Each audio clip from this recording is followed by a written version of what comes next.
What is linear algebra? And why we need a linear algebra here? होता क्या? आपने पढ़ा होगा वैसे। मैट्रिक्स के फंक्शंस पढ़े हैं? अगर मैं आपसे पूछूं एडजेसेंट मैट्रिक्स क्या होता है?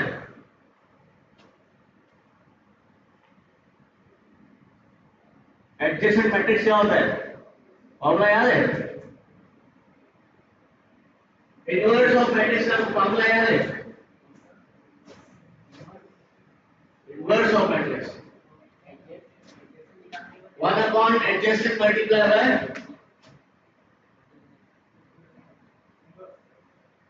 इनवर्स को पूरा दिखाना सर आपको मैथमेटिक्स के इनवर्स का फॉर्मूला क्या है? 1 upon adjacent multiplied by inverse. ये डिटरमिनेंट का फॉर्मूला है ना? ठीक है। इनवर्स क्या होता है? इनवर्स में आप डायगोनल चेंज करते हो और दूसरा डायगोनल नेगेटिव कर देते हो, ऐसे ही है? ऐसे ही होता है। एडजेसेंट का फॉर्मूला क्या होता है? डायगोनल से आपको उससे मल्टीप्लाई करके माइनस कर देते हो। राइट नाउ एडजाइट क्या होता है? डायगोनल्स आपस में मल्टीप्लाई करते हैं, बीच में फिर माइनस की साइन लगा देते हैं। This is the adjoint. Basically आपको ये फॉर्मूला याद होना चाहिए क्योंकि आप data science you need to know what these formulas are and how you will use them, and there is a requirement of that. अगर आप if you are asking me कि सर इसका क्या काम पड़ेगा, हमें आगे बहुत काम पड़ेगा। You see when you come on machine learning, at that time you will notice that all these formulas are being used in machine learning. हालांकि अभी अगर मैं आपको जो सिखा रहा हूँ, आपके पास एक फंक्शन होगा, आप फंक्शन कॉल करोगे वो चल जाएगा, लेकिन उसका बैकग्राउंड आपको मालूम होना चाहिए कि ये हो कैसे रहा है। What is the formula for that? For example अगर मैं आपसे कुछ एक फॉर्मूला पूछूंगा कि भाई बताओ लीनियर रिलेशन का फॉर्मूला क्या होता है, तो वो हमारे पास एक मैथमेटिशियन है, इनसे हम फिर सीखेंगे कि मैथमेटिक्स कैसे होती है। ठीक है? कह रहे हैं मतलब now coming on linear algebra, what problem or what functions are there available for us? For example, we have a dot matrix. What is dot matrix? Dot क्या होता है? Products बनाता है। Products of what? Of a matrix. For example, there is a matrix of 5, 6, 7 and 8. For example, मैं आपको यहाँ पे एक मैट्रिक्स बना के दिखाता हूँ।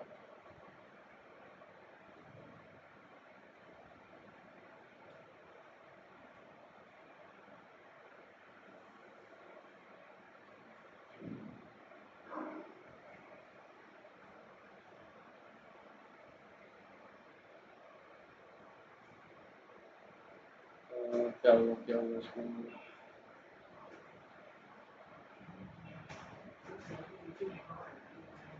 नहीं मुझे वो नहीं चाहिए, तो थोड़ा नीचे से काम करो।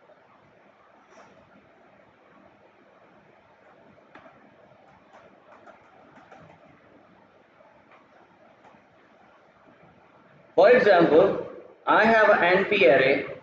This name is array 12 equals to NP array of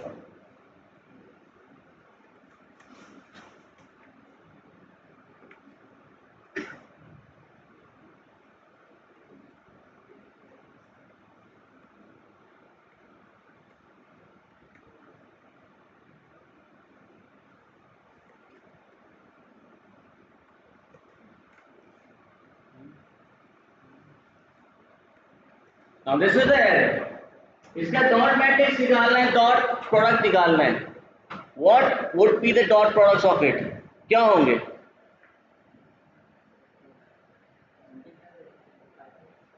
dot products क्या क्या होंगे इसके?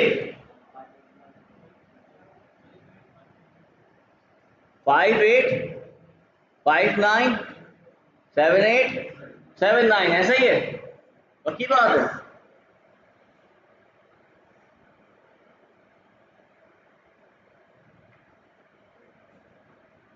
See, NP dot matrix of array 12. What does it says? Sorry. By array.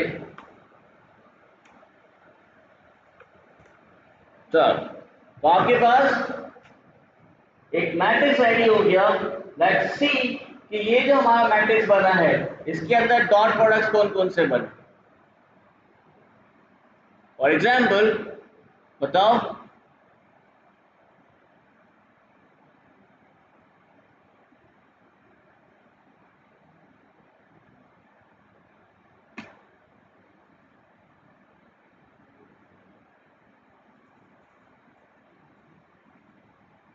Dot product बताए ना इसके क्या क्या बन रहे हैं।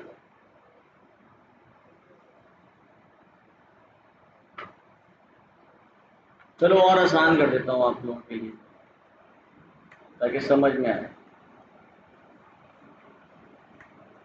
अब बताएं।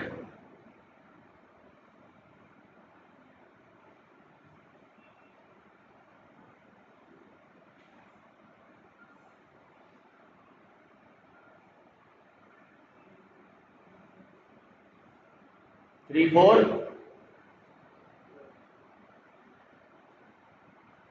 मैं थोड़ा सा और आपके लिए इजी कर देता हूं। रेंट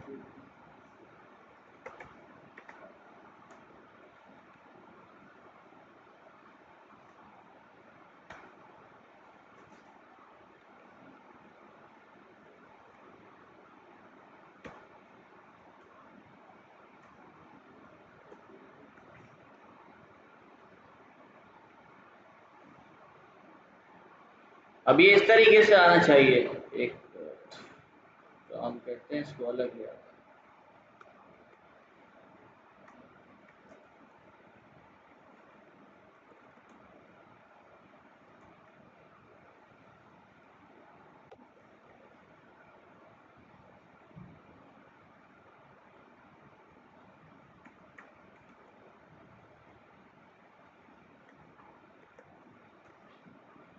अब बताएं।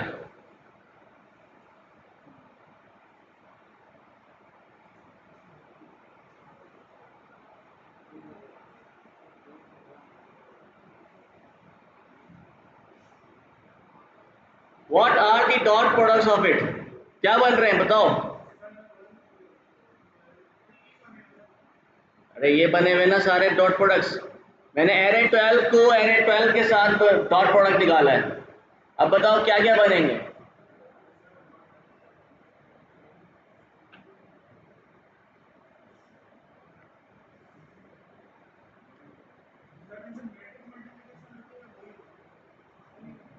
नहीं मैट्रिक्स मल्टीप्लिकेशन होगी तो 1 मल्टीप्लाई बाय 1 आना चाहिए।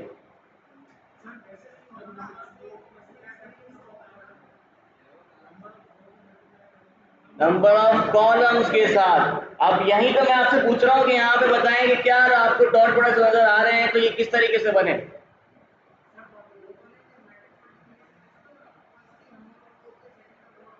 एग्जैक्टली तो अब यहाँ पर आप देख रहे हो कि फर्स्ट की रो होनी चाहिए सेकंड की कॉलम होना चाहिए। तो फर्स्ट की रो क्या है 1 2 मतलब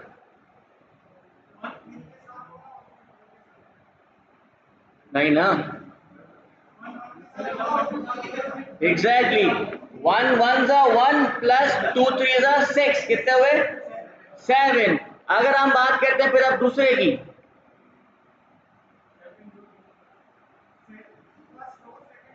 फर्स्ट रो सेकंड कॉलम। अब आएगा 1 multiply by 2 equals to 2 2 multiply by 4 equals to 8। Total क्या हुआ 10। तो डॉट प्रोडक्ट आपका क्या बन गया 10। ठीक है।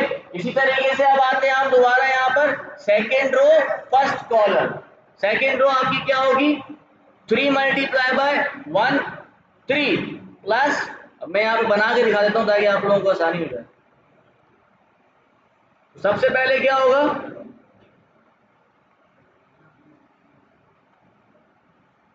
रिमेंबर वन थिंग कि आपका अगर यहां पर एरे 1 है तो ये हो गया ए बी सी डी। अगर आप बात करें यहां पर तो इसको समझ लो आप एक्स वाई, या चलो एक्स भी नहीं करो, W X Y and Z. तो अब हम देखते हैं कि किस तरीके से यहाँ पे बन रहा है। आपने क्या करना है, A multiply by W plus B multiply by Y equals to क्या वैल्यू आनी चाहिए, जो भी रिजल्ट आएगा आपका बेसिकली उसको हम कहेंगे रो जीरो कॉलम जीरो। ठीक है, क्या कर रहा है ये, रो जीरो कॉलम जीरो को मल्टीप्लाई कर रहा है। अब इसकी आप वैसे वैल्यू निकाल के देखो, ए की वैल्यू क्या है 1 मल्टीप्लाई बाय बी, और डब्ल्यू की वैल्यू क्या है 1 प्लस बी की वैल्यू क्या है 2 मल्टीप्लाई बाय वाई की वैल्यू क्या है 3 इक्वल टू वैल्यू क्या होनी चाहिए 7। ठीक है,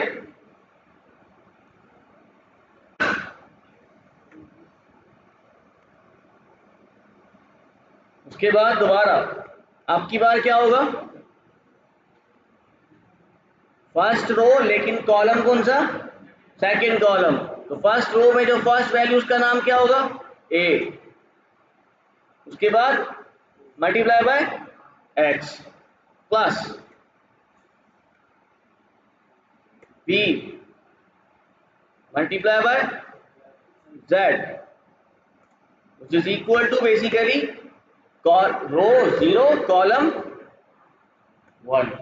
इसी तरीके से आपका फिर दूसरी चीजें हो जाएंगी।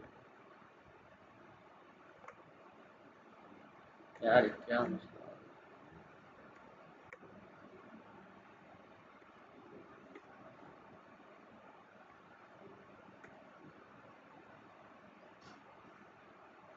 इसकी वैल्यू बना दो पहले।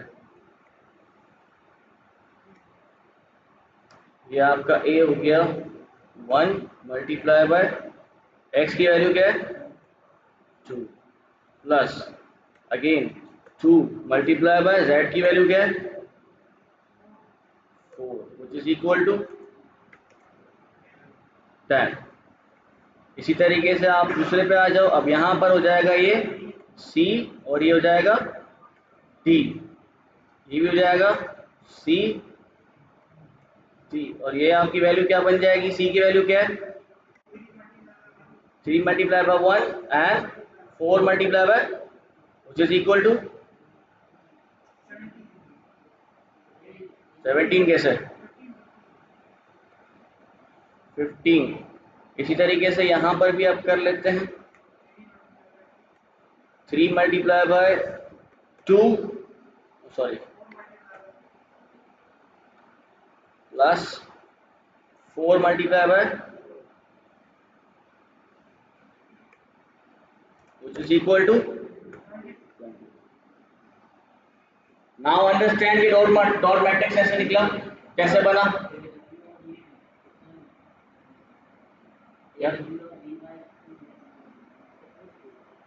यार यही तो आपको समझाया मैंने कि suppose this value is A, this is B, this is C and this is D. और यहाँ पे जब आप दूसरी एरे की बात करोगे तो ये हो गया आपका W, ये हो गया X, ये हो गया Y and this is Z।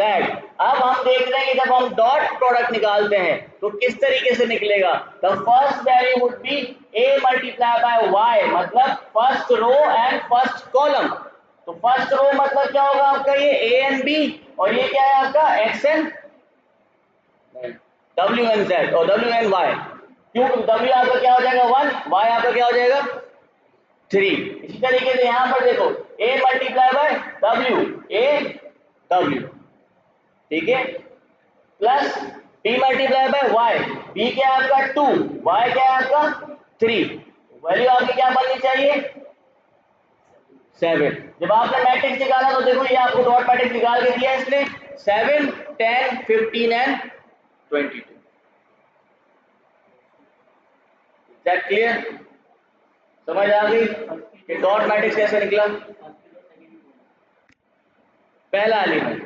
दूसरा एलिमेंट क्या होगा? First row second column. Third element क्या होगा? Second row first column. Fourth element क्या होगा? Second row second column.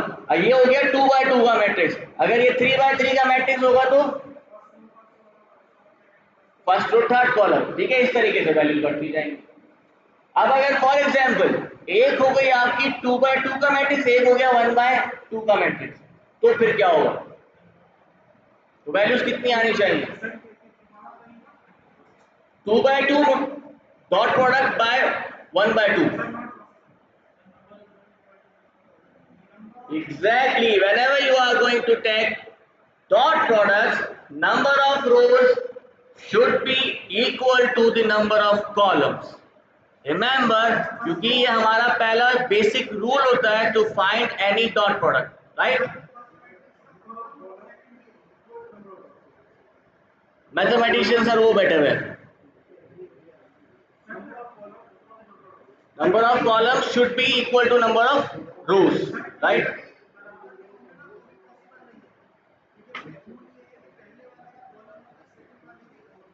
Exactly.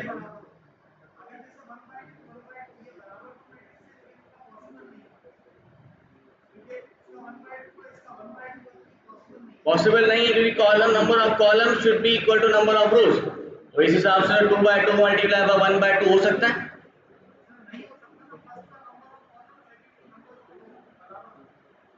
तो नंबर ऑफ रोज तो बराबर हो रही है ना सेकंड की।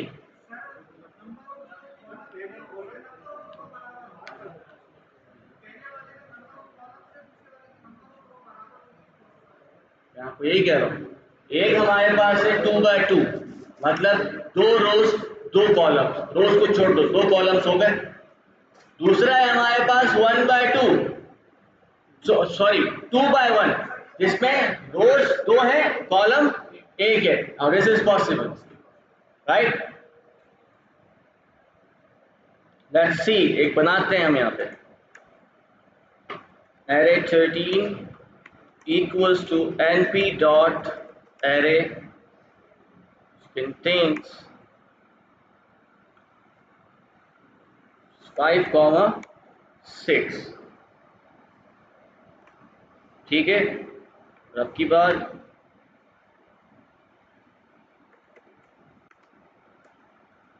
थर्टी।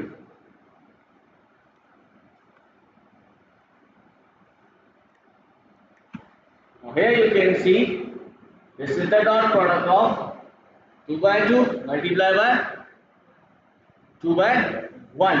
अब यहाँ पर आप देख सकते हैं हमारे पास दो वैल्यूज आ गई। एक हो गया आपके पास a b c d, दूसरा हो गया आपके पास y and z। तो जब आप इसमें से डॉट प्रोडक्ट निकालोगे तो फर्स्ट का first row first column, second row second column, dot product खत्म। ठीक है, समझ आ गई कि किस तरीके से हम डॉट मैट्रिक्स निकाल रहे हैं यहाँ पे? एनी क्वेश्चन अबाउट दिस तो यू मे आस्क। क्या दोबारा समझा दें? मैंने पहली क्लास में आपको कहा था whenever you are going to learn data science your mathematics should be good enough. Remember, dot जब आप बात करते हो डेटा साइंस की, you are working on data, means you are working on numbers. Now you are going to make some calculations, now you are going to make some predictions for that, and for that you need a good knowledge of mathematics और linear algebra की knowledge होनी चाहिए specifically. बाकी तो खैर है, कोई मसला नहीं, उसको जो फॉर्मूला उठाने चलाने। लीनियर अलजेब्रा की आपके पास अच्छी नॉलेज होनी चाहिए। डॉट मैट्रिक्स जब हम निकालते हैं तो नॉर्मली हम क्या करते हैं कि रोज इनटू कॉलम्स करते हैं, याद रखिएगा। फर्स्ट की रोज मल्टीप्लाई बाय सेकंड के कॉलम्स। ठीक है, अब इसके जरिए हम निकालते हैं डॉट मैट्रिक्स। अब ये डिपेंड करता है आपकी शेप की, आपके पास किस शेप की एरे है या किस शेप का मैट्रिक्स है। ठीक है, अगर आपके पास 2/2 का मैट्रिक्स है, मल्टीप्लाई बाय 2/2 करते हो तो होता क्या है कि आप पहले रोज उठाते हो, मल्टीप्लाई बाय उसके कॉलम के साथ करते हो। ठीक है, जब मैंने 2/2 का किया उस वक्त पूछते हैं कि क्या मतलब वो है, फर्क है। अभी मुझे वापस से सब कुछ करना पड़ेगा। नाउ हियर यू कैन सी हमारे पास दो एरेज आ गई। एक हो गई जिसके अंदर आप इसको 1 को अज्यूम कर लोगे, 1 is A B C and D.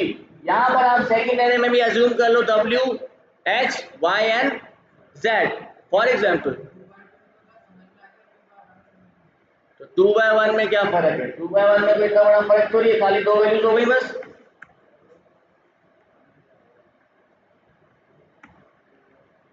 Now here you can see कि आपके पास दो वैल्यूज आ गई। अब ये आपको रोज की तरह लग रहा है, वैसे ये रोज नहीं है, ये कॉलम्स बना हुआ है। ये एक कॉलम कर लो इसको, पहले पे आ गया 5, दूसरा हो गया 6, ठीक है। अब for example I want to multiply all these things. सबसे पहले आप क्या करोगे, ये a multiply by 5 plus b multiply by 6, क्या वैल्यू बनती है? 11 कैसे बनेगा? और जो भाई 2 मल्टीप्लाई बाय 6 12 बन जाता है, 1 मल्टीप्लाई बाय 5 5 आएगा, तो 17 हुआ ना, तो फर्स्ट वैल्यू क्या आ गई? 17 आ गई। अब आप वापस आओगे सेकंड रो फर्स्ट कॉलम, ओ सेकंड रो, यहां पर भी फर्स्ट कॉलम। अब यहां पे आपने देखा भाई सेकंड रो में क्या है, 3 multiply by 5 equal to 15, right, plus 4 multiply by 6 equal to 24, 15 plus 24 39, value क्या बन गई? 39। ठीक है, दूसरी कॉलम है ही नहीं, तो अगर दूसरा कॉलम होगा तो दूसरी वैल्यू पे जाएगा ना, है ही नहीं तो कहां से जाएगा? ठीक है, समझ आ गई। अब आते हैं मल्टीपल पर।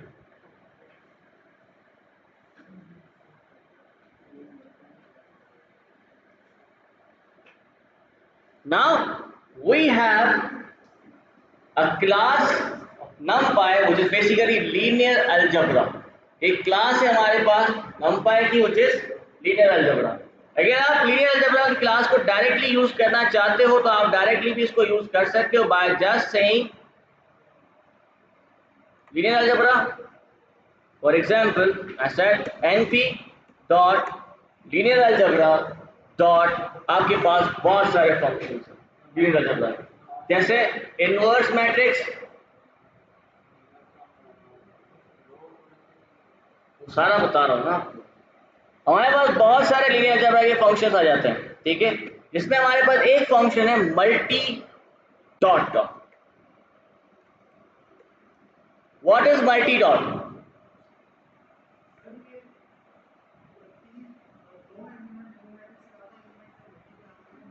अगर आप चाहते हो कि दो मैट्रिक्स से ज्यादा मैट्रिक्स को आपस में मल्टीप्लाई करना चाहो, या फिर आप डॉट मैट्रिक्स निकालना चाहते हो दो से ज्यादा मैट्रिक्स का, तो आप यूज करोगे लीनियर अलजेब्रा का function which is basically multi dot. Remember one thing, here you can see that we need to write linear algebra every time. आपको ये लिखना पड़ेगा linear algebra, LINEALG which is linear algebra, ये आपको बार-बार लिखना पड़ेगा। तो क्यों ना हम इसको भी कोई ना कोई एलाइज प्रोवाइड कर दें, ठीक है। अब एलाइज आपको देने के लिए मैंने आपको पहले ही बताया किस तरीके से देते हैं, मैं यहाँ पे दोबारा आपको यहाँ पे देता हूँ। For example I said from NumPy import linear algebra as LA, ठीक है। अब यहाँ पर क्या हो गया? LA हो गया। Now you can call directly from LA dot multi dot. अब आपको पूरा लिखने की जरूरत नहीं पड़ेगी, ठीक है। अब यहाँ पे हम क्या करते हैं कि 3 मैट्रिक्स प्रोवाइड कर देता हूं, जैसे कि मैंने इसको कहा, एक हो गया आपका एरे 12, दोबारा एरे 12 दे देता हूं,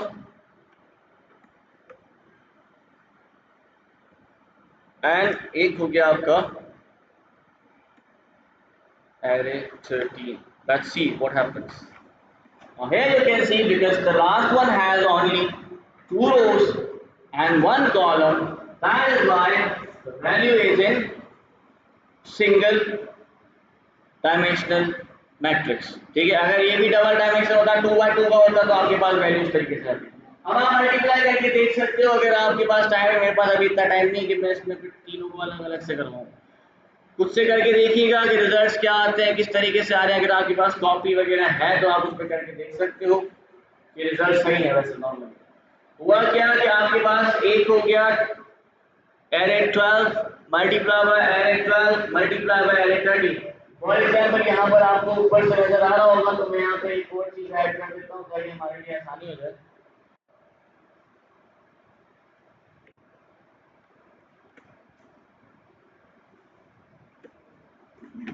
इस तरीके से आपकी मल्टीप्लिकेशन हो गई। आप चाहो तो देख सकते हो ये कैसे बनता है। अब इसको बनाने का तरीके अलग अलग है। आप चाहो तो इसको दो हिस्सों में कन्वर्ट कर दो। फॉर एग्जांपल एरे 1 को मल्टीप्लाई बाय मतलब डॉट मैट्रिक्स ऑफ एरे 2 निकाल लो, फिर उसके बाद उसको निकालो आप थर्ड एरे के साथ। ठीक है, तो आपका रिजल्ट ही आना चाहिए। एक मैं आपको निकाल के दिखा देता हूँ। फॉर एग्जांपल अगर हमने पैसे निकाला था इसका, तो फर्स्ट वैल्यू क्या बन रही थी? 7 बन रही थी। इसकी एरे 12 मल्टीप्लाई बाय एरे 12 की फर्स्ट वैल्यू क्या बन रही थी? 7 बन रही थी। अब 7 मल्टीप्लाई बाय 5 कर लो, क्या हो जाएगा? चेक करो, कैलकुलेटर पे चेक करो यार।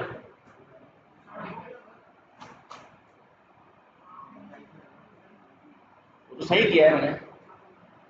मैं वैसे ही चेक करवाना चाह रहा हूँ कि एक वैल्यू चेक करवाना चाह रहा हूँ। एरे 12 था ना, ये देखो 1 2 3 4 मल्टीप्लाई बाय 1 2 3 4 मल्टीप्लाई बाय 5 6। मैं सिर्फ एक वैल्यू निकाल के दिखाना चाह रहा हूँ। पहले तो 95 आएगी, वो मैं करके दिखाना चाह रहा हूँ। अब फॉर एग्जांपल हमने जब यहाँ पर फर्स्ट वैल्यू निकाली थी, तो फर्स्ट वैल्यू कैसे निकाली थी? 7 आ रही थी। 7 और दूसरी वैल्यू क्या आ रही थी? 7 और 10। ठीक है, अब 7 मल्टीप्लाई बाय 5 करो, क्या बन रहा है? 35 प्लस 10 मल्टीप्लाई बाय 6 करो, 95 बन गया। तो आपके पास वैल्यू यहाँ पर क्या आ गई? 95। लीनियर अलजेब्रा इस्तेमाल कहाँ होता है भाई? जब आप मशीन लर्निंग पर आओगे, फिर मैं आपको ये चीजें दिखाऊंगा कि देखो यहाँ पर ये फॉर्मूला चल रहा है।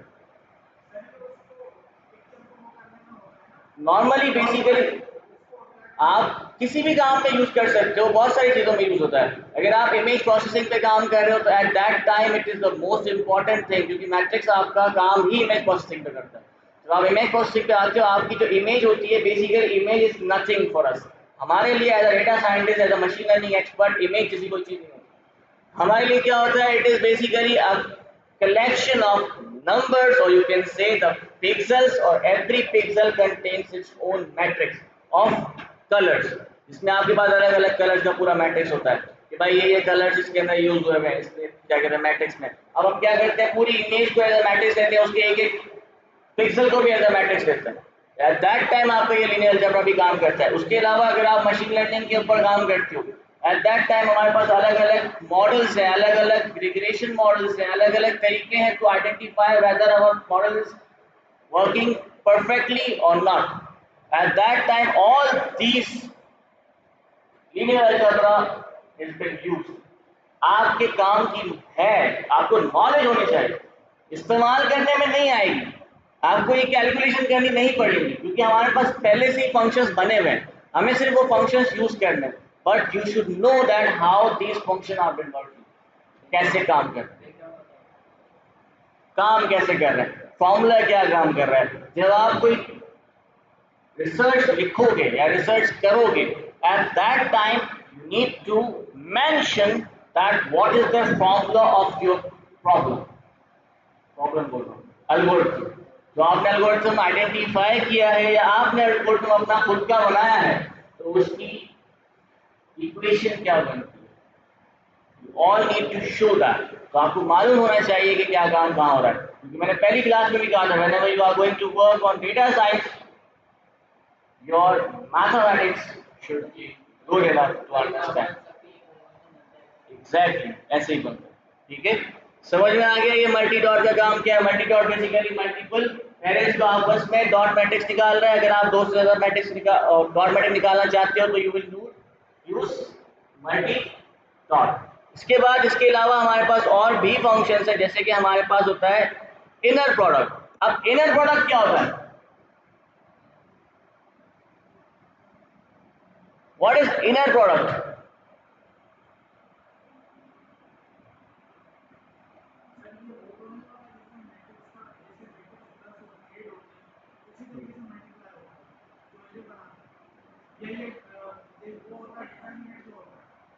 कौन सा डिटर्मिनेंट? नहीं, डिटर्मिनेंट अलग है, डिटर्मिनेंट अलग है, डिटर्मिनेंट तो निकालेंगे वो आगे।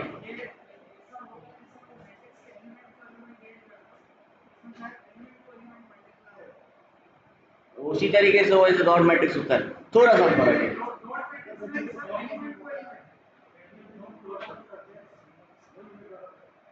इसमें हम हाँ एग्जैक्टली अब निकाल के चेक करते हैं। फॉर एग्जाम्पल हमारे पास वही वैल्यू है, वो चीज बेसिकली एल ए 12, तो लेट्स सी क्या आता है हमारे पास। I said L A dot inner, inner के अंदर हमने दे दिया इसको 12 comma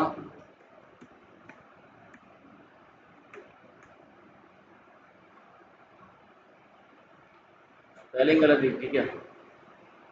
sorry sorry sorry sorry sorry.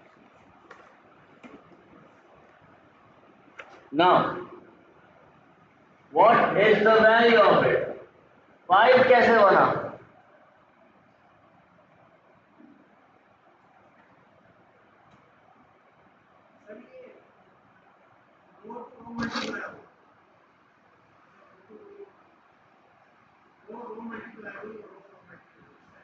ऐसे ही है। इनर मैट्रिक्स का मतलब, इनर डॉट प्रोडक्ट का मतलब यही होता है। अब आप वैसे ही निकाल के चेक कर लो, आपको पता चल जाएगा। For example 1 multiply by 1 equals to 2 multiply by 2 equals to 4, 1 plus 2 1 plus 4 5 हो गया। इसी तरीके से हम दूसरे पे आ जाते हैं। 3 मल्टीप्लाई बाय 3 इक्वल्स टू 9, 9 और उसके बाद सॉरी पहले उसी पे आ जाओ ना। 1 ये रो हो गया, तो वापस 1 multiply by 3 equals to 3, 2 multiply 4 equals to 8, 3 plus 8 11, तो ये आपका बन गया सेकंड वैल्यू। फिर हम आएंगे सेकंड रो फर्स्ट रो, दूसरी कॉलम की फर्स्ट रो। पहले क्या होता था, रो टू कॉलम हो रहा था, अब row to row. First row first row मतलब पहले एरे की first row multiply by second array की फर्स्ट रो, फिर फर्स्ट पहले एरे की first row multiply by second array की सेकंड रो। इसी तरीके से ही चेंज होता है। इस पे एक्सेल ड्रॉप है, एक्सेल ड्रॉप भी करके दिखा देता हूँ, लेकिन फिलहाल अभी इसको ऐसे ही समझो, अभी बाद में भी इसमें करवा के दिखा दूंगा आपको एक्सेल ड्रॉप। लेकिन वैसे सिंपल तरीका है, वैसे फर्क तो नहीं पड़ता है, सिंपल पेंट पे ही कर देता हूँ।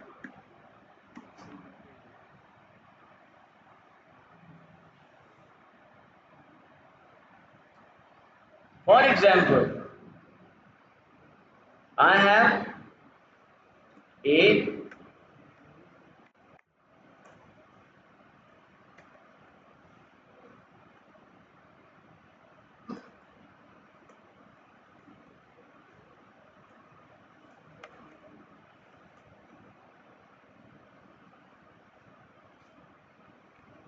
क्या हो गया इसको?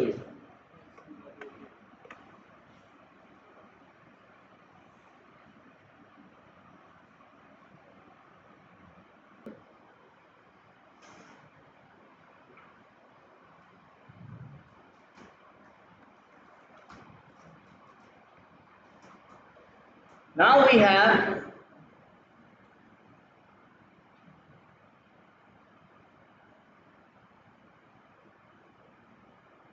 Matrix power. मैट्रिक्स पावर क्या काम करता है पता है? हर एलिमेंट के ऊपर पावर लग जाएगा। फॉर एग्जाम्पल मैं यहाँ पर एरे 12 के ऊपर पावर लगा देता हूँ। पावर क्या है? 2। Let's see what happens. Now here you can see everything contains power 2। लेकिन यहाँ एक तो प्रॉब्लम हुई है। क्या प्रॉब्लम?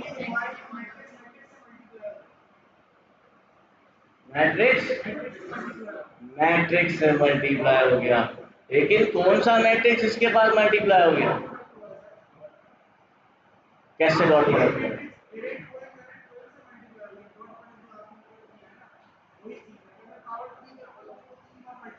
अब देखो मैंने इसको 3 कर दिया, अब बताओ 3 बार मल्टीप्लाई हो गया। बेसिकली आपने किया क्या कि जब आप मैट्रिक्स पावर की बात करते हो उसका मतलब ये होता है कि पूरे के पूरे मैट्रिक्स को आप उतनी दफा पावर लगा रहे हो। फॉर एग्जांपल मैट्रिक्स जो भी है आपका 1 2 3 and 4, this is the matrix. आप पावर 2 लगाओगे तो मतलब क्या होता है, matrix multiply bye matrix. Power 3 लगाओगे matrix multiply by the matrix, matrix multiply bye matrix, मतलब 3 बार आपस में एक ही सामने एक ही चीज को आपस में आप मल्टीप्लाई करोगे 3 टाइम। अगर मैं इसको 4 टाइम कर दूंगा तो ये 4 टाइम हो जाएगा। पर एलिमेंट नहीं लग रहा है,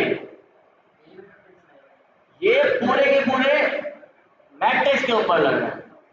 हाँ एलिमेंट का भी है, वो मैंने करवाया था ना। ये उसी तरीके से डॉट प्रोडक्ट निकाल रहा है जैसे हम नॉर्मली निकालते हैं, ठीक है। लेकिन जब आप डॉट प्रोडक्ट निकालते हो उसमें आप दूसरी एरे को भी साथ में लगा सकते हो। आपने कहा भाई एरे 12 को मल्टीप्लाई कर डॉट प्रोडक्ट निकाल दो एरे 13 के साथ, ठीक था। लेकिन अगर आप चाहते हो कि नहीं एरे 12 का डॉट प्रोडक्ट निकले लेकिन एरे 12 के साथ ही निकले, तो आपको वो लगाने से बेहतर है कि पावर लगा दो। मैं पावर 2 कर दिया, अगर आपको ज़्यादा चाहिए तो पावर 3 कर दो, अगर आपको और ज़्यादा चाहिए आप पावर 4 कर दो। सब टू यू कि whatever the power you want on your matrix, complete matrix. For example complete matrix का मतलब क्या हो गया कि आप इस पूरे मैट्रिक्स के ऊपर पावर 2 लगा दो। जब वो पावर 2 हो जाता है इसका मतलब क्या होता है, any value for example a power 2 equals to a multiply by a, ऐसे ही a power 3 equals to a multiply by a multiply by a power 4 equals to a multiply by a multiply by a and multiply by a। इसी तरीके से आप यहाँ पर भी power लगा रखिए। तो कैसे हम मैट्रिक्स पावर लगाते हैं, क्योंकि इसका नाम भी देखो क्या लिखा हुआ है, मैट्रिक्स पावर। अगर ये एलिमेंट का पावर होता we will use only power here, not matrix power, it is working on matrix, complete whole matrix, ठीक है।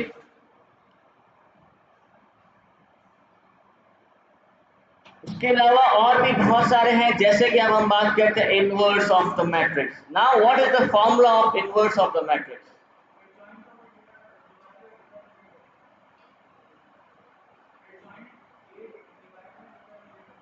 ठीक है, अब देखते हैं इसका वैल्यू क्या निकलती है। For example I said array 12, तो इसका क्या होना चाहिए, चेक करते हैं। This is your inverse of the matrix. अब ये इनवर्स ऑफ द मैट्रिक्स कैसे निकला है इसका मैं फॉर्मूला आपको दिखा देता हूं ताकि आपको याद रहे।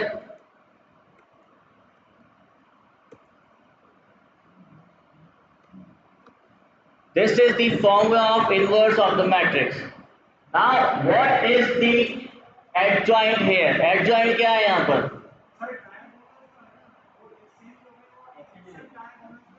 नहीं वो तो सही है, लेकिन ये फॉर्मूला तो बिल्कुल ओके है। This is the inverse matrix formula, ठीक है। I am saying what is adjoint, इसमें से adjoint कौन सा है?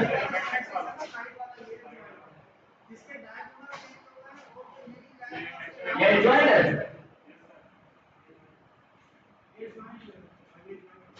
Adjoint वो है। And then what is this? This is the determinant. Determinant कैसे निकाला जाता है?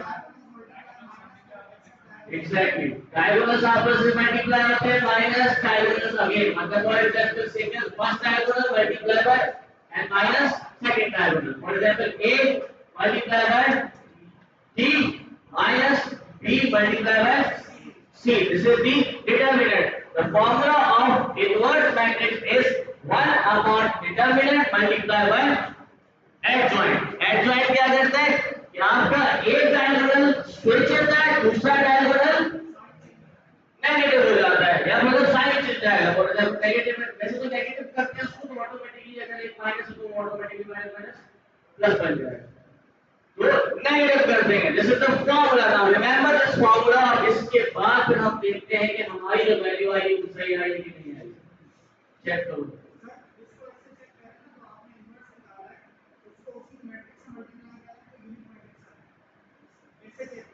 ये भी सही है, ये भी सही है।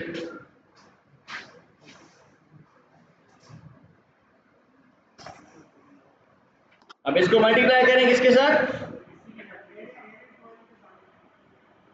उसके लिए हम यूज करते हैं दोबारा np डॉट मैट्रिक्स निकालो और इसी को कॉमन लगा दिया किसके साथ, एरे 12 के साथ। वैल्यू क्या आनी चाहिए, आइडेंटिटी मैट्रिक्स आया कि नहीं आया भाई, यहाँ तो क्या डायगोनल वन तो है, लेकिन यहाँ पे प्रॉब्लम है, क्या प्रॉब्लम, एग्जैक्टली वो जीरो नहीं बना पा रहे। This is basically diagonal one ही आ रहा है आपके पास, क्योंकि यहाँ पर आप देख रहे हो एक्सपोनेंशियल -16 है, मतलब 6 जीरोस पहले लेके जा रहे हैं, 16 सॉरी। तो ये बेसिकली अप्रॉक्सीमेटली भी नहीं, आप कंप्लीटली जीरो के बराबर, ठीक है, इसको आप नेगलेक्ट कर सकते हो। तो बेसिकली इसका identity matrix that means that our dot inverse is perfectly fine, वो तो सही है, लेकिन जो हमारे पास इनवर्स की वैल्यू आई थी वो निकाल के चेक करो कि क्या हुआ, इनवर्स की वैल्यू सही है कि नहीं। अब मैं आपको एक मैट्रिक्स देता हूं, मुझे उसकी सारी सॉल्यूशंस निकाल के जो मैं आपसे भी मांगूंगा, इसमें क्या क्या होगा, आपका इनवर्स होगा, एडजॉइंट होगा, ठीक है। देखो एडजॉइंट कैसे निकालेंगे, चलो इनवर्स निकालो, उसके अलावा डॉट मैट्रिक्स निकालो, उसके अलावा पावर 4 निकाल के दो, ठीक है। मैट्रिक्स मैं आपको लिख के दे रहा हूं, मैट्रिक्स क्या होगा, तो matrix is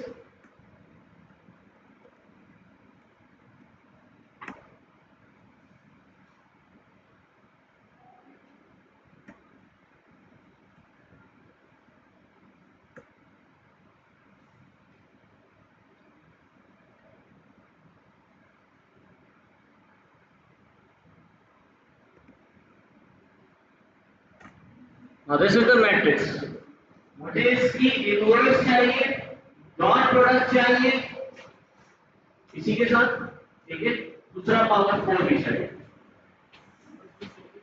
inverse dot product with एक और मैं आपको देता हूं, मतलब उसके साथ डॉट प्रोडक्ट निकाल के देता हूं।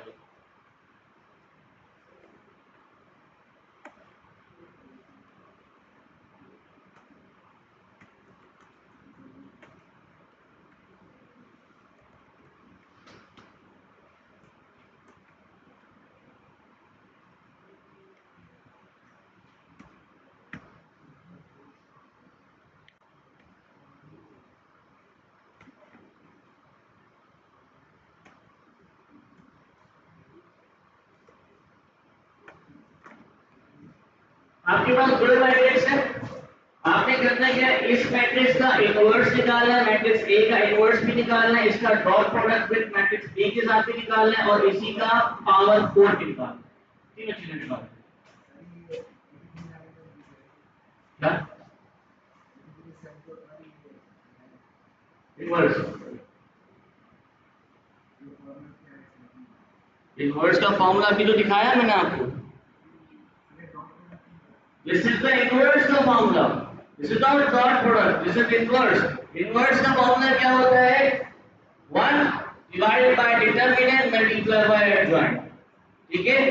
This is the adjoint, this is the determinant, ठीक है। आपको इसकी फार्मूला है आपके पास, अब करना क्या है आपको, कि आपको इस इनवर्स निकालना है, किसका, इस मैट्रिक्स का, मैट्रिक्स ए का इनवर्स निकालना है, matrix A dot product by matrix B निकालना है, ठीक है। मैट्रिक्स ए पावर 4 निकालना है, मैं डिटरमिनेंट और एडजॉइंट दिखा दूंगा, मैंने क्या लिखा, नहीं भाई ये तो मैंने एक एरे बनाई है ना, लंबा array,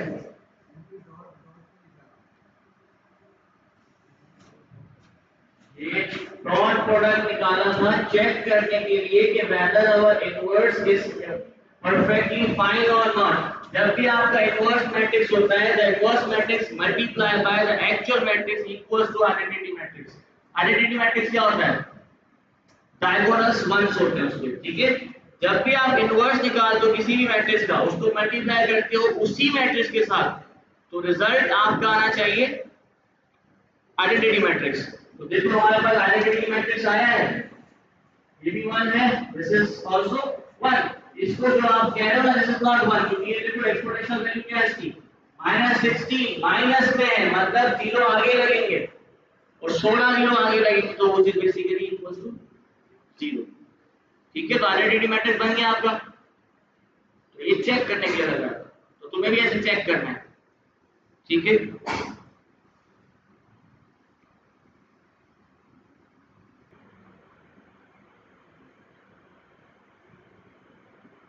for example this is the housing, इसको हम ओपन करते हैं किसके अंदर, नोटपैड के अंदर। Where you can easily understand that how every value is separated by comma। ठीक है, नजर आ रहा है कि भाई सारी वैल्यूज कॉमा से सेपरेट हुई हुई हैं। This is the comma separated file which is basically housing data set. Now coming on our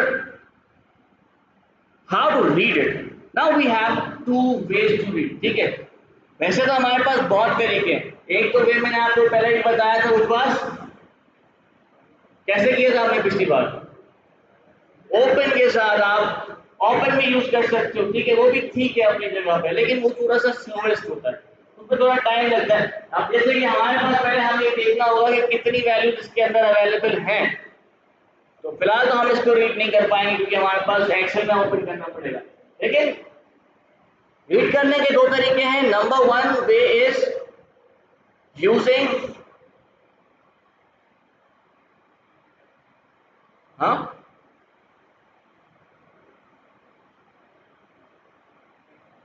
get from text।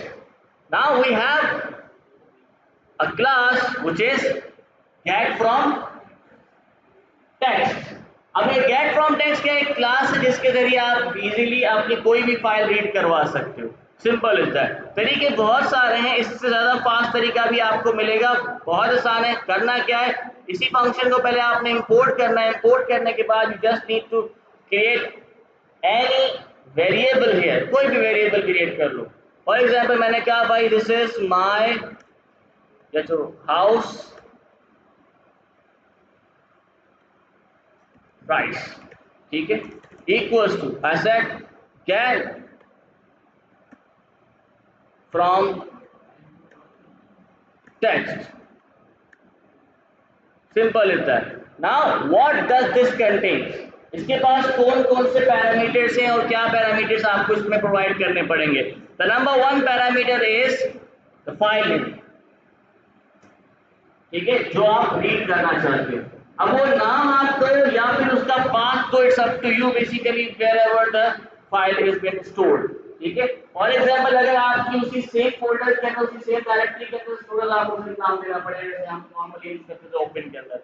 But if it is stored inside another folder तो फिर आपको एक पूरा का पूरा पाथ बनाना पड़ेगा, वो पाथ इसको प्रोवाइड करना पड़ेगा। For right now I have stored it in our same folder which is batch A. तो मैं इसको ज्यादा वो नहीं कर रहा हूं, तो मैंने इसमें क्या किया, डायरेक्टली नाम दे रहा हूं। नाम क्या था इसका, हाउसिंग प्राइस डेटा सेट।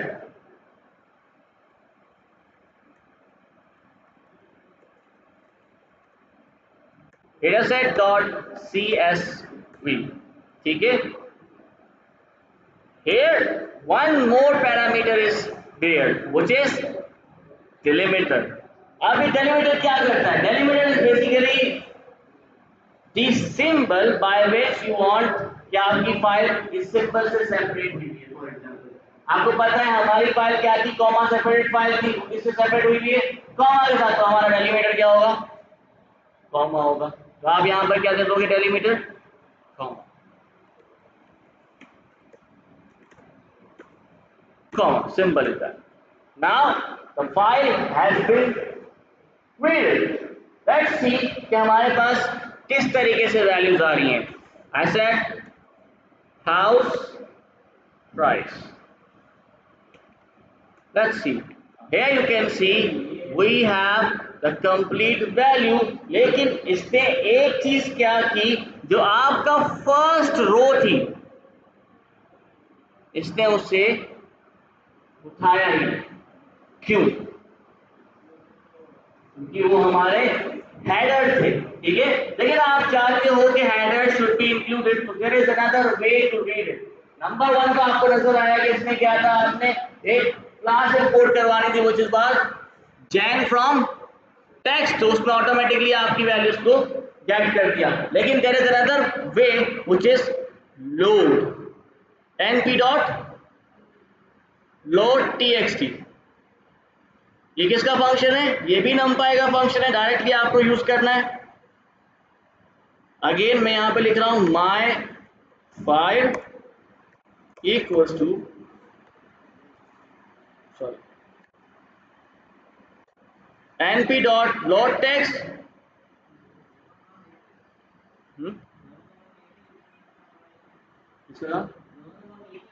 दोनों का काम एक ही है, लेकिन उसने देखो आपका हेडर्स छोड़ दिए। अब देखो दोनों के बाद अभी आपको नजर आ रहा होगा सेम टू सेम पैरामीटर से कोई चेंज नहीं है, वही आपको पहले फाइल का नाम देना है, वही आपको डेलीमीटर बताना पड़ेगा। अगर मैं इसको रन करता हूँ, it shows an error. Error क्यों आ रहा है? Let me show you why the error has been coming. For example this is our housing prime data set. Now here you can see that कि हमारे पास जो headers हैं, these headers are basically in string format, but the values जो आपके पास अलग से आ रही हैं, those all are in the integer format.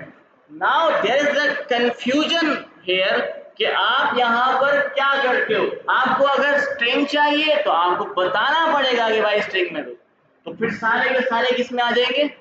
String में आ जाएंगे। लेकिन अगर आप इसको कोई चीज बताते नहीं हो, कोई डेटा टाइप नहीं बताते हो, तो ये बाय डिफॉल्ट किस में लोड कर रहा है? इंटीजर में, सॉरी फ्लोट में लोड कर रहा है। अब फ्लोट में कर रहा है, कहां कर रहा है? देखो उसमें, ये देखो किस में कर रहा है? फ्लोट के अंदर बाय डिफॉल्ट, ठीक है। पर हमें किस में चाहिए भाई? स्ट्रिंग के अंदर। यहां पर आपको एक चीज नजर आई होगी कि जो जब हम जैन फ्रॉम टेक्स्ट कर रहे थे, at that time there should be the same problem. क्यों? पर वहां पर उसने क्या कर दिया, जो आपका स्ट्रिंग फॉर्मेट है उसको नन कंसीडर कर दिया, मतलब नल वैल्यू कंसीडर कर दिया, एम्प्टी वैल्यू कर दी, ठीक है। लेकिन हम चाह रहे थे कि वो भी इंक्लूडेड हो, तो हमने क्या करना है, यहाँ पर इसको प्रोवाइड करना है कि basically your D type is, if I से str, तो देखो क्या होता है, अब सारी की सारी वैल्यूज आपकी str में कन्वर्ट हो गई। Let's see what is my delimiter is, जिससे आप सेपरेट करते हो। आपको पता है ये कॉमा सेपरेटेड फाइल थी, तो उसमें आपने कॉमा के साथ सेपरेट की हुई, तो आपको बताना पड़ेगा। वैसे नहीं भी बताते हो तो कोई मसला नहीं, बाय डिफॉल्ट वो कॉमा ही उठाएगा। लेकिन अगर आप चेंज करना चाहते हो तो आप चेंज कर सकते हो। जैसे कि आपने कहा कि एक थी हमारे पास टैब सेपरेटेड फाइल, तो आप उसमें फिर टैब लगा दो तो वो ऑटोमेटिकली टैब उठा देगा, ठीक है। इसको हम \t लगाते हैं, वो देना पड़ेगा। Now our my file contains all the values but in string format. Here you can see the value of the price is also in string, right? ये हमने इसको completely string के अंदर convert कर दिया। दोनों नहीं आ सकते, तभी तो एरर आया था, क्योंकि बाय डिफॉल्ट वो फ्लोट खाएगा। इसको फ्लोट बना दोगे तो इसको भी फ्लोट बन जाएगा, ये भी फ्लोट बन जाएंगे। What about the ruler and arithmetic, what about the headers, इसको आप कैसे फ्लोट में कन्वर्ट करोगे, या इसको आप कैसे इंटीजर में कन्वर्ट करोगे? क्योंकि जब हम बात करते हैं numpy एरे, तो फर्स्ट क्लास ऑफ एरे क्या था? एरे का मतलब क्या था? एरे की डेफिनेशन क्या थी? It is a homogeneous collection. It was not heterogeneous. This is homogeneous. एक ही टाइप का डेटा होना चाहिए। अगर आप एक ही टाइप की बात करते हो, या तो वो इंटीजर होगा, या तो स्ट्रिंग होगा, या तो फ्लोट होगा, नहीं तो हमारे पास एक और डेटा टाइप है। तो लिस्ट का नाम नहीं कर रहे, हम एरे पे काम कर रहे हैं, लेकिन यहाँ पर एक और डेटा टाइप है जिसमें ये सारी चीजें एज इट इज इंक्लूड है। Is object type. अगर आप इन सबको एज ऑब्जेक्ट यूज कर लोगे, now everything will be stored in its own form, but as a object. फिर आप उसको ऑब्जेक्ट को जहां भी मर्जी कन्वर्ट करो, ठीक है। स्ट्रिंग की जगह अगर हम यहां पे दे देते हैं क्या, object, now all of them are basically considered as object, ठीक है। अब हम देखते हैं हमें क्या चाहिए, क्या हमारे लिए ये जो हेडर्स है ये काम के हैं अगर मुझे कोई कैलकुलेशन करनी होगी। वैसे तो है, लेकिन कैलकुलेशन के टाइम पे ये मेरे लिए प्रॉब्लम क्रिएट करेंगे, ऐसा ही है। तो मेरे लिए ये किसी काम के नहीं है, तो क्यों ना हम इसको पहले सेपरेट कर लेते, ठीक है। Now for example I have created a variable named as features, ठीक है, equals to my file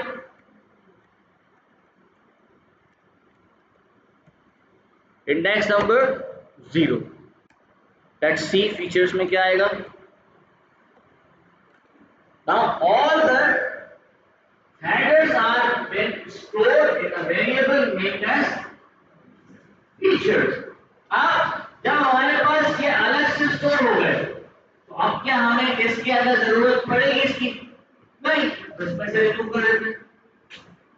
remove it, how to remove it, मैंने पहले बताया था आपको, क्या यूज करना चाहिए,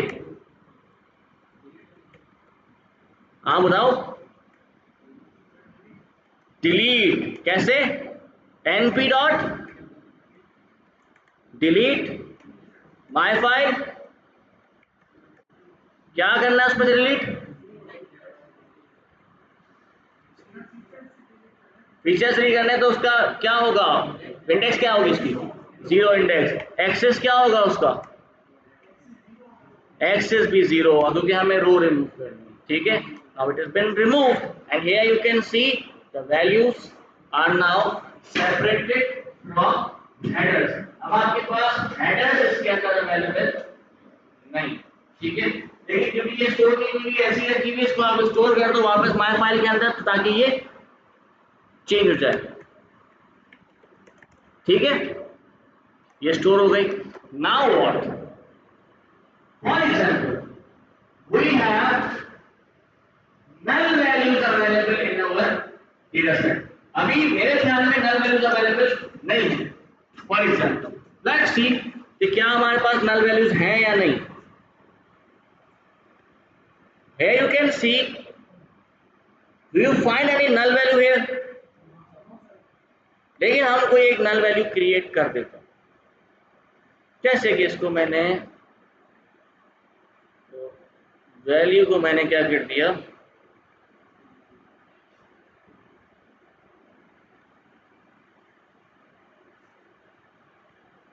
इसको भी, इसको नहीं करता, इसको करता,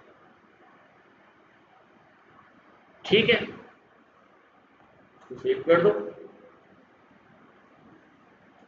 दोबारा से रीड करो, वहां से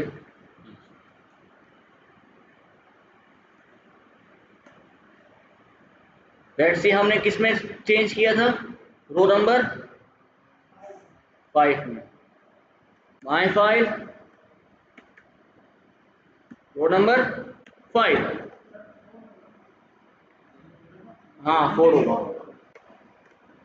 तो देखो आपके पास null value अवेलेबल है, here you can see now this is the most, वैसे तो null value नहीं क्योंकि हमने इसको ऑब्जेक्ट में कन्वर्ट किया हुआ है, और basically this is empty value, यहाँ पर वैल्यू अवेलेबल नहीं है।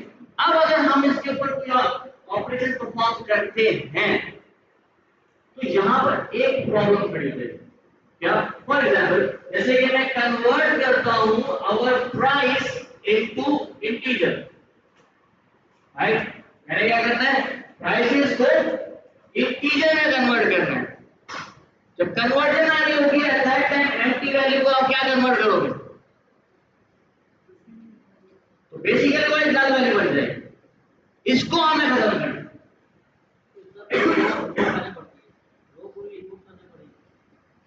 क्यों रिमूव करें, अगर हम इसको चेंज नहीं कर सकते, क्यों ना हम इसकी जगह पर 0 लगा दें। बट डू यू नो कि आप कि कौन से रो के ऊपर कहां पर 0 क्या आपको पता है? नहीं, आपको देखना पड़ेगा। राइट, लेट्स सी इसका शेप कितना है, कितनी रोज है हमारे पास।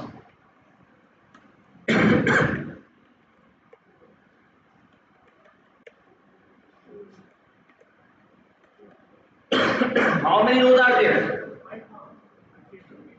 50,000 rows are there in our data set. Now, how to find which row contains null value or empty value and which column? कैसे पता चलेगा?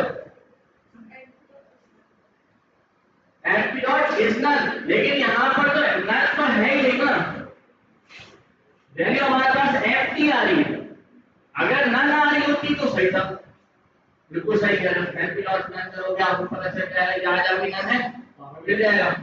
लेकिन I am finding that if the value does not contains anything, which is basically empty array or empty string, अब इस empty string को खत्म करना है। कल मैंने आपको एक फंक्शन को ऐसा यूज करके दिखाया था, वो was np dot where function. उसका काम क्या था? वेरिएबल लोकेशन बताना था, लेकिन किस चीज की लोकेशन बताना था? Was based on condition. लेकिन मैंने आपको कहा था इसका और भी बहुत सारे काम हैं। For example, if you want to replace all these empty values into something, you can use np dot where. How? For example, I said np dot where in my file equal to empty string, ठीक है, replace it with string of 0, else अगर नहीं है तो छोड़ दो। छोड़ने के लिए आप क्या कर दो, वही लगा दो वापस my, ठीक है। Let's see what happens. इसको चलाते हैं और उसके बाद इसे भी प्रिंट कर देते हैं।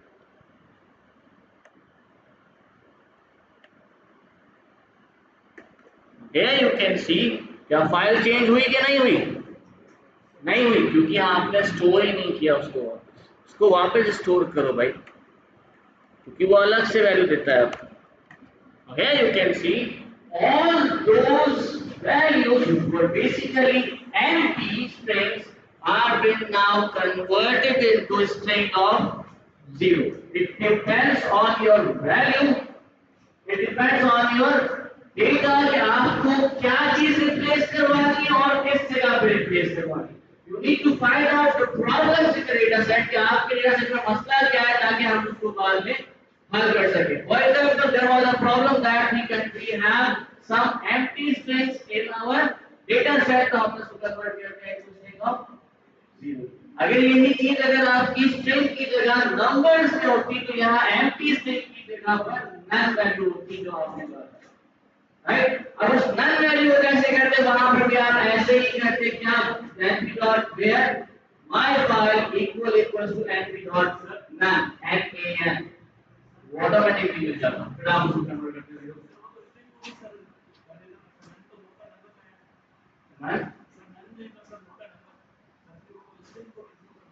बिल्कुल ऐसे ही है, आप 0 नहीं करेगा ना। आपके पास वैल्यू क्या आ रही है? देखो, जब हमने इसको कॉल किया, लोड किया, तो लोड करते वक्त मैंने इसको क्या कहा? The D type is object. जब आप ऑब्जेक्ट लेते हो ना, अब वहां पर अगर एम्प्टी स्ट्रिंग होगी तो एम्प्टी स्ट्रिंग बन जाएगी, ठीक है। अब हम एम्प्टी स्ट्रिंग बन गई, अब उस एम्प्टी स्ट्रिंग को खत्म करना था, हमने सुपर को कन्वर्ट कर दिया इनटू स्ट्रिंग ऑफ 0 के अंदर। लेकिन अगर ये इंटीजर या फ्लोट में आप रीड करते हैं, एट दैट टाइम आपके पास nan की वैल्यू, मतलब नन वैल्यू आती है, तो उस नन वैल्यू को आपको कन्वर्ट करना पड़ता है। सिंपल तो आप उसको 0 में कन्वर्ट कर दो। कहने का मतलब नन वैल्यू के ऊपर आप कोई भी ऑपरेशन परफॉर्म नहीं कर पाते, इसी जब आप 0 लगा दोगे भले ऑपरेशन परफॉर्म हो जाए, कोई इशू नहीं है।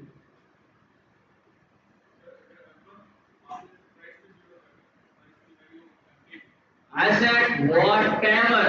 एक मैंने और भी चेंज किया था, कौन सा था वो?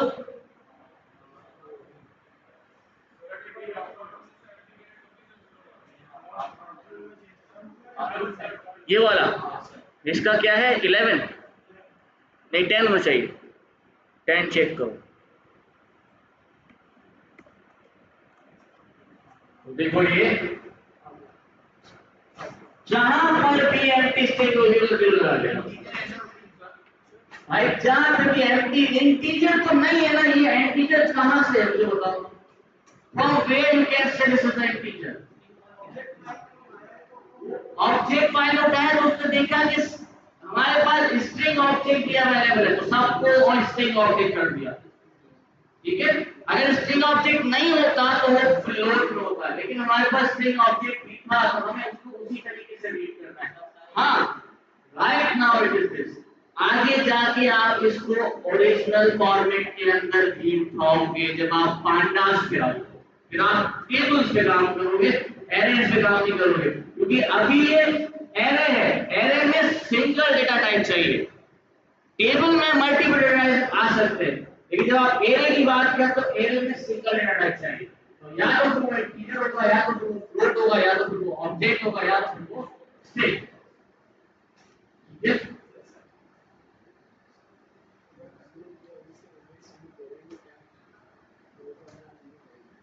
वो तो मैं चेक करने के लिए चेक करूँ, वो आप चेक कर सकते हो। उसके लिए फिर आपको यूज करना पड़ेगा, एक होता है इस नन। इस नन क्या करेगा, तो आपको बताएगा कि जहां जहां पर नन वैल्यू होगी वहां पर आपका 1 लिखा हुआ आ जाएगा, तो पता चल जाएगा कि भाई यहाँ पे 1 नन वैल्यू सिंपल। पर उसको हम नॉर्मली चेक नहीं करेंगे, अभी हमने चेंज कर दिया ऑटोमेटिकली सारे चीज हो गए। चलिए क्वेश्चन दूसरी चीज जो तुम कह रहे हो जीरो चाहिए तुम्हें, तो भी आप वैसे ही फाइंड आउट कर सकते हो। फाइंड करने के लिए मैंने आपको एक चीज बताई भी थी पहले, क्या थी? जब आप कोई चीज फाइंड कर रहे थे तो मैंने आपको स्लाइसिंग के टाइम पे बताई थी ना, वेयर में भी यूज करते हैं लेकिन स्लाइसिंग के टाइम पे भी एक चीज बताई थी, माय फाइल स्लाइसिंग में मैंने आपको कहा था। हाँ तो कैसे नहीं, रो टू कॉलम नहीं, कंडीशनल में करवाया था, वो नहीं कह रहा हूं, कंडीशनल स्लाइसिंग।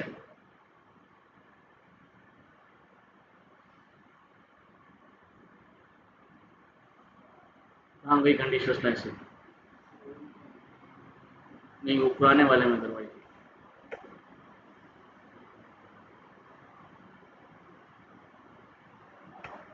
हाँ वो चल रहा है ये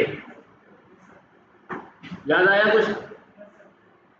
कंडीशनल स्लाइसिंग कैसे करते हैं, वही तरीका है, सिंपल। क्या लिखना है, आपने कहा भाई my file equal equal to 0, तो इसने बता दिया सिर्फ 2 जगहों पर 0, तो अभी चेंज कर दिया ना हमने 0 के अंदर। ठीक है, कोई सवाल है बात करेंगे पूछता हूँ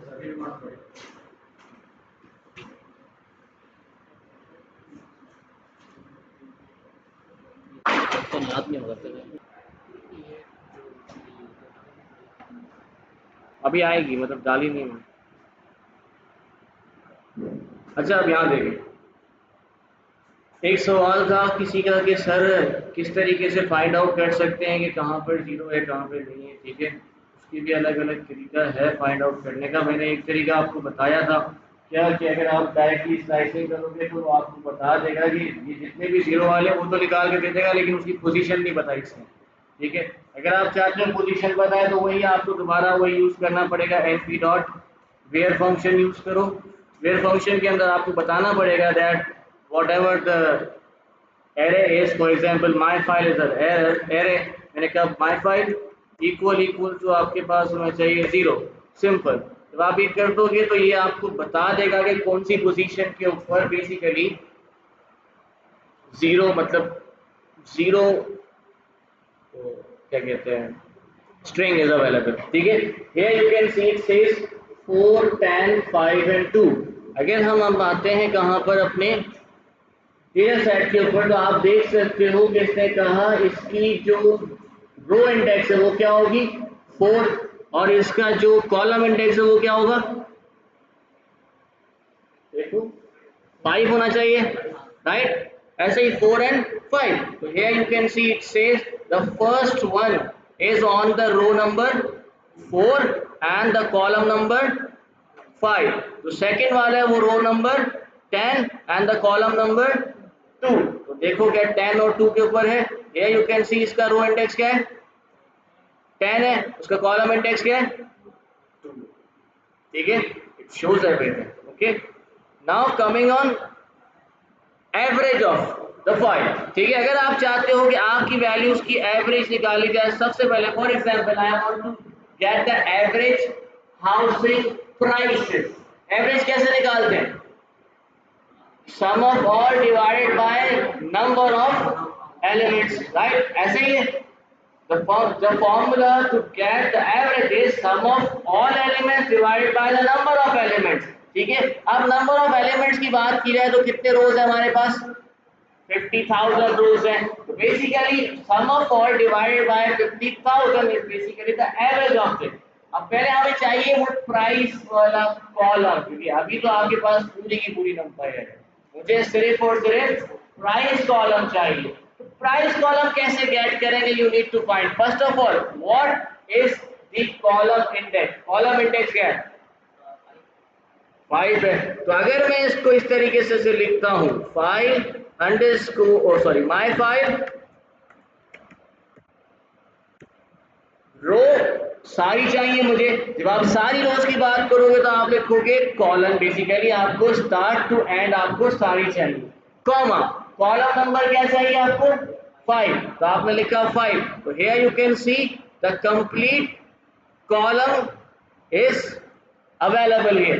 पूरा का पूरा कॉलम आपके पास आ गया। लेकिन यहां पर आपने एक चीज नोट की होगी कि this is in the data type of object. वो देखो ऑब्जेक्ट डेटा टाइप के अंदर है, बेसिकली वो स्ट्रिंग के ऊपर है। आपको पहले इसको कन्वर्ट करना पड़ेगा इनटू फ्लोट। ठीक है, तब जाके आप इसके अंदर कोई ऑपरेशन परफॉर्म कर पाओगे। अदरवाइज आप स्ट्रिंग के ऊपर कैसे ऑपरेशन परफॉर्म करोगे कि सम ऑफ ऑल डिवाइडेड बाय 50,000। इसको कन्वर्ट करना पड़ेगा इनटू ऑब्जेक्ट। फॉर एग्जांपल इसको कन्वर्ट करने के लिए आप क्या यूज करोगे dot S T type. So S type of float। Here you can see now all numbers are being converted into type of float। अब आपकी मर्जी है, आप इसको कहीं स्टोर करो या डायरेक्टली यूज करो, इट्स अप टू यू। मैं इसको स्टोर कर देता हूँ। I said prices equals to this। okay, now we have the prices। now I want to get the average। average का फॉर्मूला कैसे निकालोगे np dot average of prices। now this is the average of prices। Okay, average मिल गया आपके पास। Average क्या है आपका भाई, एवरेज है unit 10 100,000 10,000 2,24,821। This is the basically average price of any house. For example if I am talking about my data set, जो हमारे डेटा सेट के अंदर जो एवरेज हाउसिंग प्राइस है वो क्या है 2,24,821। ठीक है, समझ आ गया एवरेज। अब निकालते हैं मीन। मीन कैसे निकलता है, मीन क्या होता है वैसे दी सेंटर पॉइंट, ऐसे ही होता है मीन। ठीक है, now NP dot mean, mean of prices. This is the centre of prices which is again तो सेम है ना, इसलिए है। अगर सेम नहीं होगा तो नहीं होगा, क्योंकि बेसिकली जो आपका एवरेज होता है वो बेसिकली सेंटर पॉइंट की तरह ही काम करता है। अगर आपकी वैल्यूज सेम होगी, एक वे में चेंजेस हो रही होंगी, तो उस हिसाब से आपके पास सेम ही आएगा। लेकिन आप चेंज भी हो सकते हैं, मैं आपको आगे करके दिखाऊंगा चेंज भी। ठीक है, उसके बाद हमारे पास आता है standard deviation. What is standard deviation. Standard deviation क्या होता है, standard deviation is basically the difference between the mean point and the and point, इसके दरमियान जो डिफरेंस आता है, जो मीन और एंड के दरमियान जो डिफरेंसेस आ रहे हैं, for example the value start from -1, ठीक है, टू 1, ठीक है, -1 से लेकर 1 तक आपके पास वैल्यूज आती है। मीन वैल्यू क्या है इसकी? 0। अब ये 0 से -1 के दरमियान जो डिफरेंस आ रहा होगा और 0 से 1 के दरमियान जो डिफरेंस आ रहा होगा, that is the standard deviation, ठीक है। ये कैसे क्यों काम आएगा, कब काम आएगा, जब हम इसको विजुअलाइज करेंगे तब आपको समझ में आएगा, ठीक है। Mean is the centre point, mean का मतलब होता है सेंटर पॉइंट, ठीक है। तो वो आपके पास आ गई। अब हम निकालते हैं standard deviation. I said NP dot STD which is basically standard deviation, standard deviation of prices मुझे निकालना है। तो हमारे पास प्राइसेस क्या आ रही है? 76,157 is the difference of every single deviation, ठीक है। फिर हमारे पास आता है एक और, which is वेरिएंस। वेरिएंस क्या आएगा? जो डिफरेंस आ रहा होगा, वेरिएंस आ रहा होगा, तो वेराइटी आपके पास चेंजिंग आ रही होगी किसके दरमियान? एक वैल्यू और दूसरी वैल्यू के दरमियान जो चेंजेस आ रही हैं, that is the basically variance. अब वो कैसे है वो मैं सारा आपको करके दिखाता हूँ। एनपी डॉट वेरिएंस, इसका निकालते हैं, मैं आपको उसका करके दिखा रहा हूँ, एक minute. Price this is the variance. Now इसको समझने के लिए मैं आपको एक न्यू एमपी एरे बनाता हूँ, ठीक है, जिसमें आपको इजीली समझ में आ जाए। For example this is the numpy array, जो मैं यहाँ से कॉपी कर,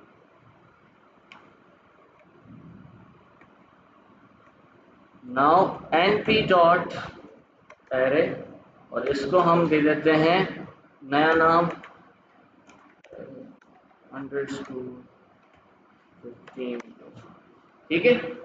now what is the average output? इसका एवरेज निकालो खुद से, क्या होना चाहिए?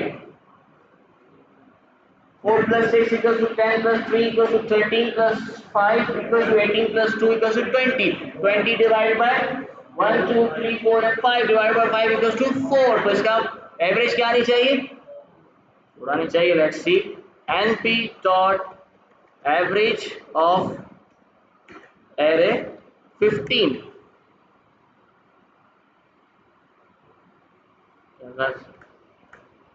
क्या आ रही है average? 4। Now what is the mean location? बताओ इसकी मीन लोकेशन क्या है? 3 is the mean location. Let's see. I said np dot mean location of it. अरे यार क्या लोकेशन, मीन लोकेशन क्या बन रही है इसकी? 4। क्यों? कि आप इसको पहले सॉर्ट करो फिर पता चलेगा।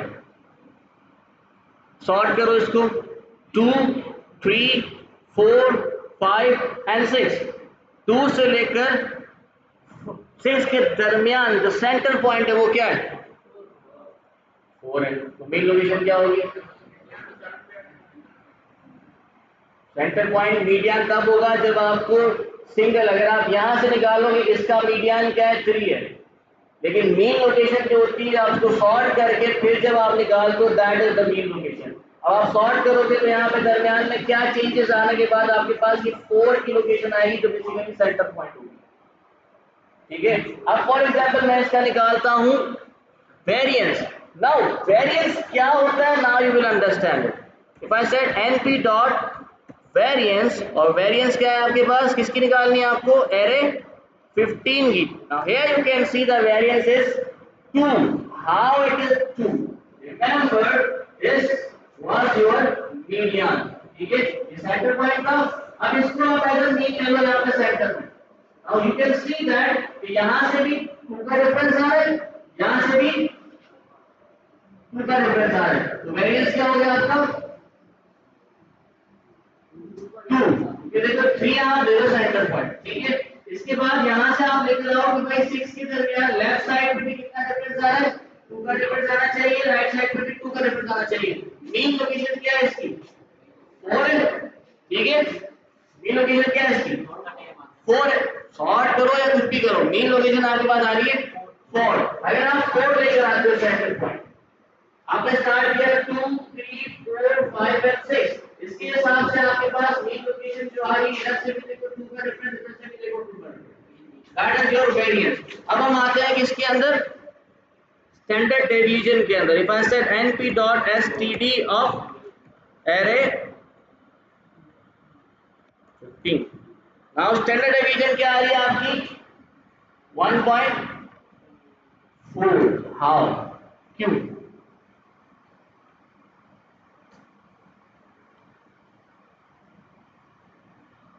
स्टैंडर्ड डेविएशन क्यों आ रही है यहाँ पे 1.4? Late me show you something.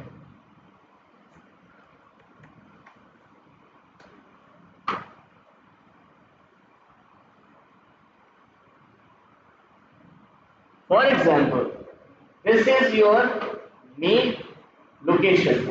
अरे यार भूल जाता है। Now this is your mean location. For example, the center point. अब यहाँ से जो डिफरेंस आपके पास आएगा क्या होगा, वेरिएंस होगा, द कंप्लीट डिफरेंस। लेकिन यहाँ पे एक चीज आप लोगों को नोट करनी होगी कि दोनों तरफ से आपके पास वेरिएंस सेम हो रहा है। जब सेम होगा तो ये जो दरमियान का आपको ये लोकेशन नजर आ रही है, this is the standard deviation. ये कैसे काम करता है, जब हम इसको विजुअलाइज करेंगे तब आपको ये चीज समझ में आएगा। ठीक है, फिलहाल कैसे निकालना है एवरेज, कैसे निकालना है मीन, कैसे स्टैंडर्ड डेविएशन निकलेगा, कैसे आपका एवरेज निकलेगी, and how you can find out the variance. Any question in it you may ask right now.